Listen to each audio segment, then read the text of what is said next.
నన్ను పెద్దగా నాకు ఇచ్చే పిహెచ్డీలు పట్టాలు ఏం లేవు కదా. So I'm last bench student. కరెక్ట్గా ఎగ్జామ్కి అంటే లాస్ట్ బెంచ్ స్టూడెంట్ అంటే అందరిని నేర్పిస్తూ ఉండేవారు వెనకాల. అది మామూలే కదా అండి. సో ఆ రకంగానే ఇప్పుడు ప్రజల్ని కూడా గుడ్ మార్నింగ్ దీని మీద ఏడిపిస్తున్నారని చెప్పి కొంతమంది అంటూ ఉంటారు. నిజమైన దాంట్లో అంటే టీచ్ చేస్తున్నారు అన్నట్టు ఉంటారు. ఇట్స్ నాట్ లైక్ దట్ అండి. ఓకే. సో జస్ట్ ఒక రోజు ముందు చదివి పాస్ అయ్యేవాళ్ళం. పాస్ వరకు ఎలా కావాలని మాత్రం తెలుసు. అటు వరకు 60కి చదివితే 60 మార్కులు వచ్చేటట్లు చదివితే రాసేది 60 మార్కులు రాస్తాం. 45, 48, 50 పాస్ అయ్యి వచ్చేసేవాళ్ళం. 45 is the pass mark. So అటు వరకు అంత కంఫర్ట్స్గా ఉండేది. ఇంకా అలాంటివి ఏం లేదు. నేను టీచ్ చేసేది ఏం లేదు. ఆ సందర్భం ఇది బట్టి పోతా ఉంటాం. అంటే ఒక 2-3 గంటలు ప్రయాణం చేస్తే బెంగళూరు చేరుకుంటారు. అప్పటికి మీరు చదివిన చదువులకి మంచి ఉద్యోగం అక్కడ వచ్చేది. I'm not interested in. నేను ఎప్పుడూ లైఫ్లో ఒక టార్గెట్ ఓరియంటెడ్గా నేనేం చదివిన సందర్భం కూడా లేదు. ఒకటి అచీవ్ చేయాలని చేసిన సందర్భం కూడా లేదు. రాజకీయాల్లో మాత్రం అచీవ్ చేయాలన్న సందర్భం అయితే వస్తుంది. It's not like that. నేను కూడా అచీవ్మెంట్ అంటే నాకంటే అప్గ్రేడ్ మినిస్టర్ కావాలని నేను అచీవ్ కోసం కూడా నేను ఎక్కడ పాకులాడిన సందర్భం కూడా ఏం లేదు. అది కరెక్టే. So life as it goes, be happy. ఆ టైప్లోనే నేను ఉండేవాడిని. సో అంటే నా చదువు కావచ్చు, నా యాటిట్యూడ్ కావచ్చు, జోవియల్గా అందరితో కలిసిపోయి అలా ఉండాలనుకునే రకము. కానీ ఓ ప్రజాప్రతినిధి జోవియల్గా అందరితో కలిసిపోతే నానా రకాలుగా మాట్లాడుతున్నారు కదా, అది విన్నారా? విన్నప్పుడు మీకేమనిపించింది అసలు? నేను అవన్నీ పట్టించుకోండి.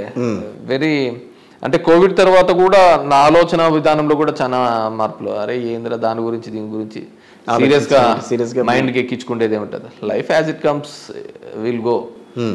We have to be happy అంతే. తెలుగుదేశం పార్టీలో కూడా మీరు ఉన్నారు కదా? ఎవరు? మీరు ఇది వరకు? నేను లేనండి, తెలుగుదేశం పార్టీలో లేను. మా నాన్న 2004లో తాడిపత్రిలో తెలుగుదేశం తరఫున కంటెస్ట్ చేశారు. సో నేను అప్పుడు తెలుగుదేశం తరఫున పోటీ చేయడం, నాన్నకు అప్పటికే కిడ్నీ ప్రాబ్లం ఉంటే నేను ప్రచారం చేసేసి, నేను ఎలక్షన్ రోజు కూడా లేను, ఎలక్షన్ వరకు కూడా లేను, ప్రచారం చేసేసి వెళ్ళిపోవడం జరిగింది. ఎందుకంటే ఆయన తిరగలేని పరిస్థితి ఉంది. అవును. వాటి వరకే నేను అన్ని కండువాలు వేసానండి. దాంట్లో ఏం లేదు. మా నాన్న తెలుగుదేశం తరఫున కాంగ్రెస్ పార్టీలోకి వచ్చారు, తెలుగుదేశం చేశారు. తెలుగుదేశం 2004లో ఉన్నప్పుడు తెలుగుదేశం పార్టీ తరఫున నేను ప్రచారం చేసినాను. ఓకే. అప్పుడు 2004లో బీజేపీ కూడా ఉండను. బీజేపీ కండువా కూడా వేసుకున్నారా? అంతే కదా, 2 కండువాలు కలిపే ప్రచారం చేశారు. 2004లో మా నాన్న తరఫున, 2006లో కాంగ్రెస్ ఇక్కడ చేశాను. తర్వాత 2009లో వైసీపీ. మధ్యలో మేము ఎక్కడో వైసీపీ కాదు, రాజశేఖర రెడ్డి గారి 2009లో కాంగ్రెస్ పార్టీ. సో మధ్యలో ఎక్కడో కమ్యూనిస్టులకు కూడా మాతో పొత్తు ఉండేది. సో ఆ 2 జెండాలు కూడా వేసుకున్నాను. సిపిఐ సిపిఎం కూడా వేసుకున్నాను. ఇబ్బంది పార్టీలు తిరగల వేసుకున్నారు. అన్ని పార్టీలతో సంబంధాలు ఉన్నాయా? పార్టీ నాయకులతో, అందరు పార్టీ నాయకులతోనూ నేను నాకెవరు శత్రువులు లేరండి. టచ్ మీ నాట్ అన్నట్టు ఉంటారా? నా లిమిట్స్ ఏదో అంతే, అంతకు మించి నేను ఆ గీత దాటను, ఆ గీతలోకి వేరేవని రా నేను. సో ధర్మవరానికి సంబంధించి మీరు ఒక గిరి గీసుకున్నారు, ఆ గిరిలోనే తిరుగుతూ ఉంటారు, అక్కడే మాట్లాడుతూ ఉంటారు, అక్కడే మీ కార్యక్రమాలు జరుగుతూ ఉంటాయి. నేను వేరే జిల్లాలో వేరే కాన్స్టిట్యున్సీల వ్యవహారాల్లో కూడా ఇన్వాల్వ్ కాను. నా కాన్స్టిట్యున్సీ పబ్లిక్ కోసం to what ever extent I will fight. That's it. అది ఆఫీసెస్ లెవెల్లో కావచ్చు, ఇంకోటి లెవెల్లో కావచ్చు, అంతే. ఇంకా మిగతా పొలిటికల్గా అక్కడ పోయి ఇబ్బంది పెట్టడం, అక్కడ పోయి వాళ్ళ దాంట్లో ఇన్వాల్వ్ కావడం అట్లేదు. నా దాంట్లో ఎవరు ఇన్వాల్వ్ కావద్దు అనుకుంటాను. నా దాంట్లో ఎటువంటి అలిగేషన్స్ ఉండకూడదు అనుకుంటాను. Political with in the party, బయట కూడా. సో బయట వాళ్ళు ఇప్పుడు తెలుగుదేశం పార్టీకి సంబంధించి మీ ప్రత్యర్థులు ఎవరైతే ఉన్నారో ఇప్పటికీ మీ మీద కానీ మీ ఫాదర్ మీద కానీ, సో చనిపోయిన వాళ్ళ మీద వాళ్ళు ఇంకా మాట్లాడడం అనేది వాళ్ళ విచక్షణకు వదిలేద్దాం, మీ మీద ఇప్పటికీ మాట్లాడుతూ ఉన్నారు.